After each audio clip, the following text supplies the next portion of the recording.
বেকু এটা আসলে এই শোন এই লতাফিরের বাজারের মধ্যে খুব সুন্দর দেশীয় মাছ পাওয়া যায় দেখুন নিয়ে কই মাছ থাই মাছ বেকু হাটিয়া 600 হমসম হাটিয়া ব্যস্ত হইয়ে হমসম 350 ইয়ার সময় তো নয় না। বরাবর 200 টাকা দিলে না নবো বেশি সময় যায় বই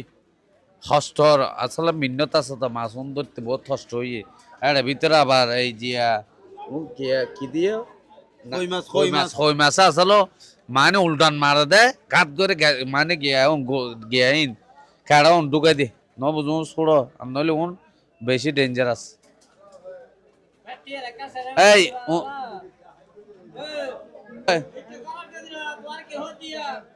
এখন আসলে ফোর বিলত মধ্যে পানি হমদান নইলে এড়ে ইটারা রিকের উনে দেশীয় মাছ তুলে দেয় এটা ফুরে যাবে হ্যাঁ দেশি মাছ কিন্তু এখন হমনের হার পানি নেতানোর হারণে মাছ নইয়ে রান্নলে খুব সুন্দর সুন্দর টাইম আছে ইমেজ আইয়ে এই গিয়া আর ফলতে 300 টাকা দিয়ে দিন দেরি দিয়া ফুয়া